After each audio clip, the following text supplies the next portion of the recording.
My name's MJ Marino. I have Tourette syndrome. I was born with it, diagnosed officially when I was 7. I'm 23 now. So there's vocal and motor tics.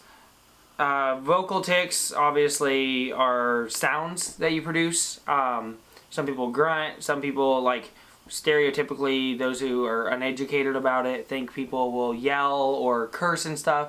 And that it can be a form of a vocal tic, but not everybody with Tourette's is limited to those. Like, I never really went through that. The most I ever did was grunt or like mimic a sound that I hear or something. But then the motor tics are anything physical not doing with the voice.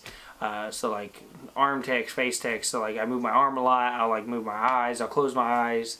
And they change over time. So the tics I had when I was diagnosed when I was 7 years old are not necessarily the same ones I have now. However, when I talk about them, they start to come back. I prefer to compare it to an itch. It's like when your leg itches or something, like, yeah, you can refrain from scratching it, but eventually it just keeps bugging you and bugging you and bugging you, and eventually you have to scratch it, otherwise it hurts almost. So holding them in is possible, it's just eventually they gotta come out. So to control my tics, we tried different things. There's medicines out there. Problem is, with a lot of medications, just in general, there's a lot of bad side effects. Weight gain was a big one, and I didn't want to be fat.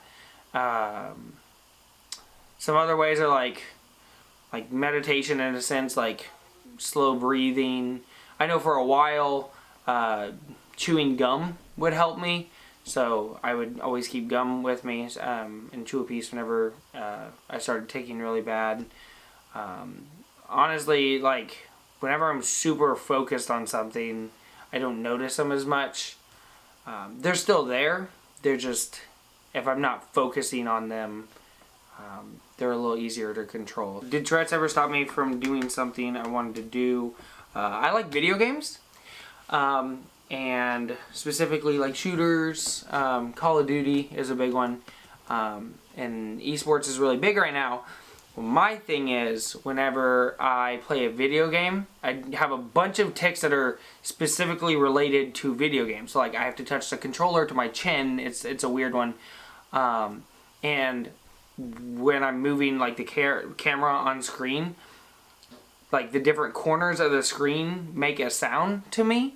And so I have to touch each part of the screen with my camera before, like, just to satisfy that itch. So like a lot of times on like final kill cams, I'll spin my entire like gun around before I finally like focus in on my target. Well, that's a problem because when you're playing professional esports, you don't have time to be spinning around in circles. So playing professional Call of Duty was never really in my future just because of the Tourette's. Tourette's affected my schooling because whenever I went to read, I would have to read the same line over and over again. Some of my tics, like I would have to like pass over my ears or stuff just to hear the sound. And that plays a big part in school because each word sounds different in my head. So sometimes I'd have to repeat words too, reading them out loud or even in my head until they sounded exactly right. So I had some good responses from teachers. A lot of them were understanding. And if I needed to take extra time on test or homework or something, they understood because they knew it took me a little longer. And then I had some more negative responses from less teachers, but I had a few teachers like who thought I was just using it as an excuse, who didn't believe that I had Tourette's. And I think a lot of that comes from, people who are really just like ignorant in the fact that not knowing what Tourette's is and really thinking that it's just people just yelling and cussing all the time. And so when I'm not sitting in class yelling and cussing, but I am taking a little longer to do things, they tend not to believe me. And like if people just took the time to educate themselves and just to learn, and not just with Tourette's, but just learn about conditions people have and things people go through, I think we'd be better off as a society. If I ever bullied for my Tourette's, not really. I was fortunate enough to go to a school that was understanding. We didn't really bully. Like, it wasn't really a big thing. Like, we went to a school where, like, some of the kids with special needs were best friends with jocks. Like, it wasn't your typical High School Musical thing. Like, it was kind of like we all helped each other out. And so, with that being said, though, I did get bullied a little bit, like in football practice or stuff like that, for being more overweight. And that was a side effect of the medicine that is a side effect of Tourette's. So, I got bullied for being fat, but it wasn't for the Tourette's itself. It was for how I was trying to handle my Tourette's. So, I've never been, like, in serious trouble with my Tourette's, but, like, I know a few times I have, like, elbowed people in buffets or, like, accidentally hit people. Oh, you know what? I got in a car accident last year because I ticked, my eyes were closed, and I didn't see the person in front of me had stopped, and I rear-ended them. But with that being said, like, the state won't classify my, like, Tourette's, my version of Tourette's, as a disability. So I don't get any benefits from it, but I do run the risk of, hurting other people. So I just have to be more careful with that. When I was first diagnosed, the common theory was that Tourette's got better with age and tics became less with age, and usually like 16, 18 was the peak, and they would start to go down. You wouldn't tic as much. But mine have gone the other way. So actually 16 to 18 I started ticking more, and then my early like 20s, 19, 20, around there, 21, I was ticking a lot. They're not as bad now, but like stress is a big tic inducer. So the more stress I have, the more tics I have.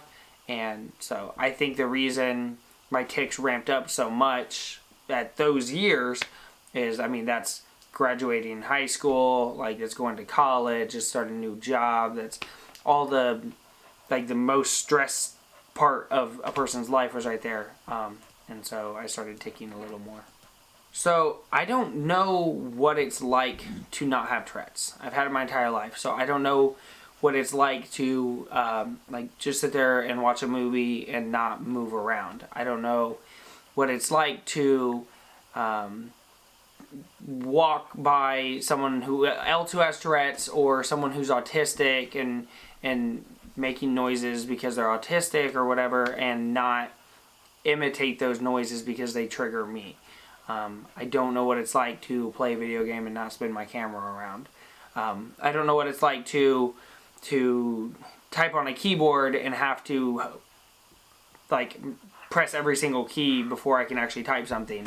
I don't know what it's like to touch one thing with one hand and not have to touch it with the other hand to get the same feeling. Everything has to be equal. So if I could not have Tourette's, yeah, I'd love to not have Tourette's. I've learned a lot from it. I've learned how to deal with other people from it. And I've had opportunities to teach people with it. But for the pure selfishness of not being interrupted every 5 seconds with my body uncontrollably moving, yeah, I think I'm good.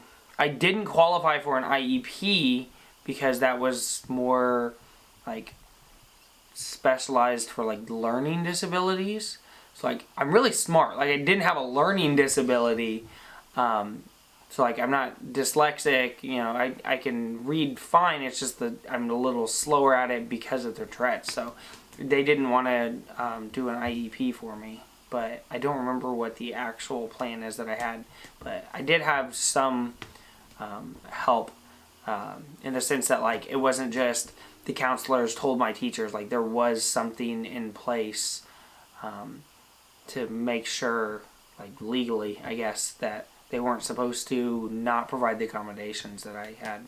So, I guess like one accommodation is like in middle school we went through a chewing gum ban because for some reason 13-year-olds like to stick chewing gum to places, I guess. I don't know. I wasn't into that. But but I was allowed to have chewing gum on me even though the rest of the middle school wasn't allowed to. That was like one like specific accommodation.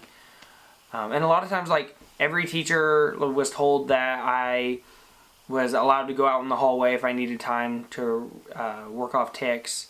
I know in high school, like, I was having a really bad tick attack. That's what I call it. And so I went down to the counselor, and she let me, like, go run around in the gym for a while, just move and kind of burn some steam off. And that's, like, it was in the middle of a study hall where, like, everyone's supposed to be doing homework and stuff. And so I know that is one specific accommodation as well, as I got to do that. Listen to your kids. Don't dismiss the kids if they tell you they are dealing with something. Always hear them out, and bring it up to parents. Like, have good communication with parents. Don't be afraid, to talk about your students with their parents. Like, that's such a big thing. Just keep that communication back and forth, because the parents are going to know how to deal with the kids, and if there's anything, any tips or tricks or something that you can, like, work into your classroom, do that. Like, if there needs to be more active learning, you need to move around more. If you can subtly work that in, knowing that will help certain kids do that. If there needs to be more quiet time for certain kids, work that in. And don't stop learning. Just because you're the one teaching doesn't mean you're done learning. So you'll have a new set of kids every single year. Learn something from each one of them. Just because they're younger than you doesn't mean they don't know anything. So learn, grow, and support them. That's a big thing. Some of my most memorable teachers have been the most understanding and compassionate ones, who went out of their way to make sure that I was treated normal, like we were all treated the same. But at the same time, they knew the ins and outs and the quirks of every kid.